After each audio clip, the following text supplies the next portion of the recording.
Wait, my tan right now? Yeah. It was in the mountains. I mean, so it's not like, I wasn't like on the beach where it's. See, I don't know, like 5. All right, everyone good back there? All right. Good afternoon. Thanks for joining us.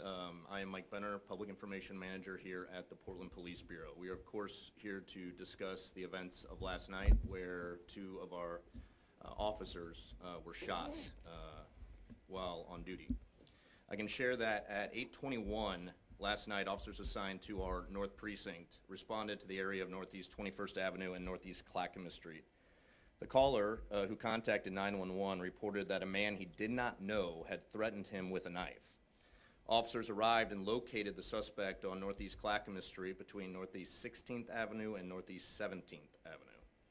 Sometime during this encounter, the suspect fired shots at the officers, striking both of them. The officers were transported to the hospital by ambulance. I can share that one officer sustained 2 gunshot wounds and the other sustained 1. The suspect fled on foot, and additional officers immediately set up a perimeter. As you know by now, a large-scale search followed, hours-long search, mind you, with our Special Emergency Reaction Team, Crisis Negotiation Team, and Air Support Unit. We used our Unmanned Aircraft Systems Unit, also known as drones, as well as a canine, but we were unable to locate the suspect and suspended the search early this morning. We did release a photo of the suspect. Here are 2 images right here. He appears to be a white male in his mid-30s with facial hair. He was wearing a black baseball cap, black jacket, over a gray hooded sweatshirt. He had black pants and black shoes. He was also seen with a black backpack. We have received numerous tips from the public and want to thank everyone for their assistance. If you live in this area, we ask that you check your security cameras if you have not been contacted by police yet. And once again, please email any tips to crimetips@police.portlandoregon.gov. And now I'd like to introduce Deputy Chief Chris Jovic. Chris spelled C-H-R-I-S and Jovic spelled G-J-O-V-I-K. Deputy Chief. Thanks, Mike. Good afternoon. Last night, 2 of our officers were shot while doing the work they swore an oath to do, protect others, even at great personal risk. Both of the injured officers were incredibly fortunate. 1 inch can make all the difference when you're dealing with gunshot wounds, and the outcome could have been far worse for the injured officers. It's a moment that shakes our police family to its core. It's a reminder that beyond this uniform and badge are human beings. Our officers are parents, spouses, sons and daughters, and friends within our community. They have active and meaningful lives and people who support and love them. We are beyond grateful that both officers remain in stable condition this afternoon. We are keeping them and their loved ones close to our hearts. No one should face gunfire simply for showing up to serve. I'm incredibly proud of the courage shown by our officers involved and by every member of PPB who ran to danger to help their coworkers and the community. Their bravery reflects the very best of our profession.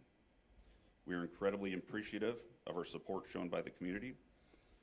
Mayor Wilson, DA Vasquez, other elected officials, and members of our law enforcement community have reached out in support. But lastly, I want to speak directly to the people who live and work in the Sullivan's Gulch neighborhood. I know the fear and uncertainty you're feeling right now is very real. While we haven't apprehended the suspect responsible, we want to assure you that we have dedicated homicide detectives and officers assigned to this case, and we will pursue all leads to bring this person into custody as quickly as possible. You may see an increased presence, police presence in the area as we work to solve this case. And please know that if we had information that suggested an immediate risk to the public, we would put that information out to you for your safety. And once again, if you saw anything or have security footage of the incident, please contact us through our tip line. Thank you, and now I'd like to introduce DA Nathan Vasquez.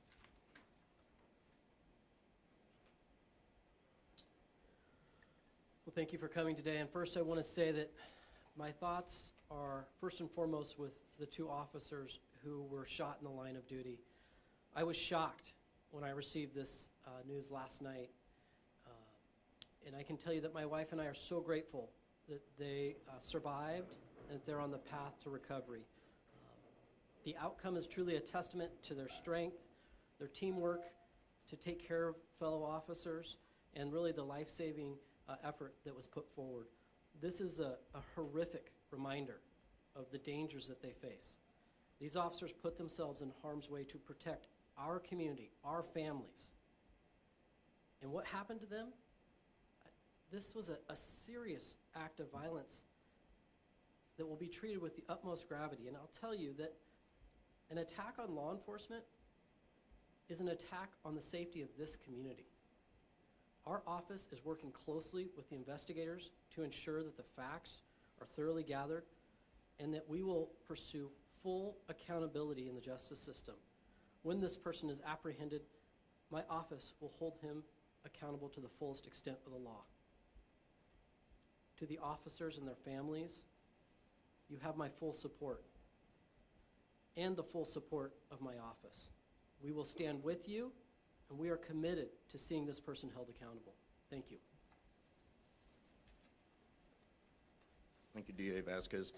Before we open it up to Q&A, I want to address one of the questions that I received numerous times today, and that was how often something like this happens.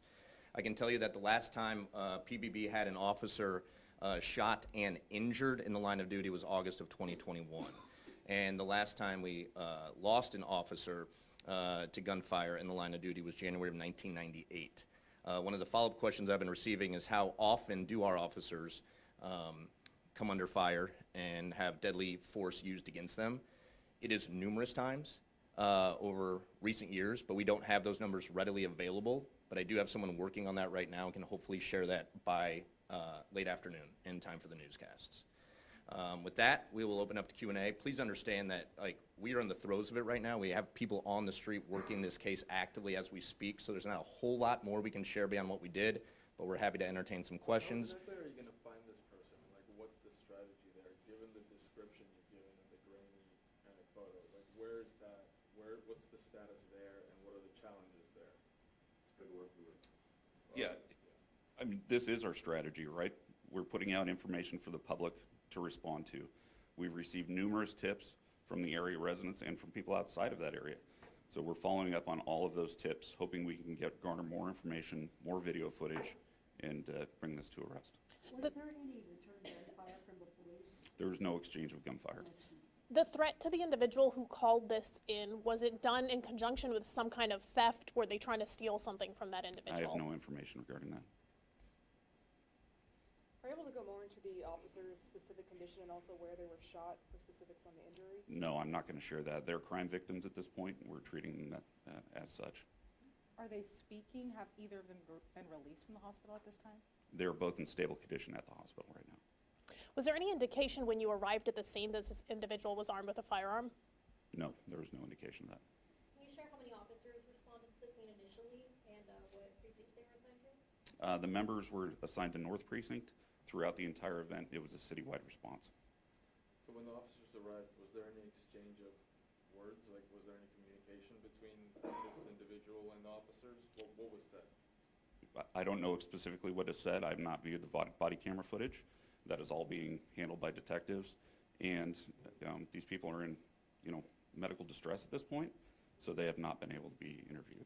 Last night, Chief Day said that the gunfire happened pretty immediately after they made contact with the suspect. Do you know how much time lapsed between when they made contact with him and when gunfire? I don't have an exact time.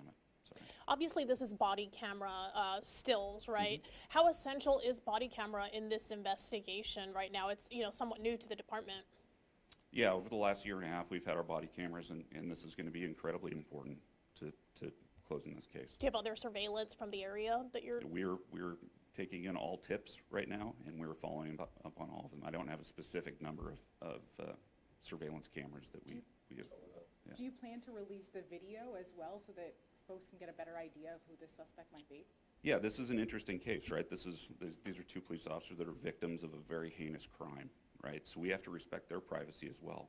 So I imagine we will distribute the body cam footage. when it's appropriate to do so. Are Are we there- still calling this suspect armed and dangerous? And if so, are there any messages to the people in that community? I spoke with people today that said they're still feeling fearful. So what's Yeah. the language we're using? I think I'll refer back to my previous statement that, yeah, I mean, there's no reason to think that this person doesn't still have a gun or a knife, right?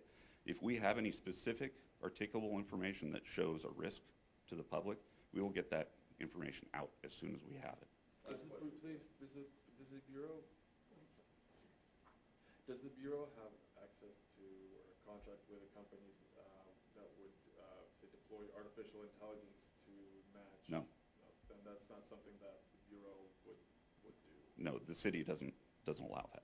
Is the search still just in that Lloyd District, Gulch area, or are you working with other agencies in other counties to We are expand that? taking in every lead that we possibly can and following up on each of those leads wherever they may be. You said that this shook your bureau to its core. What are you guys doing to support your officers at this time? You know, we have a very robust wellness program, an EAP program. They're working overtime to take care of our folks. I mean, this is obviously a very shocking incident for all of us. Can you just share how many This is the officers last question. initially responded to the threat with weapon call and which hospital these two officers were taken to? I don't have the information that you need, and I'm not going to disclose the hospital. Thank you. All right, thank you, everyone. As I shared, I will do my very best to get you those numbers via email later this afternoon in time for your newscast. Appreciate you being here, and thank you for understanding the gravity of the situation. Thanks.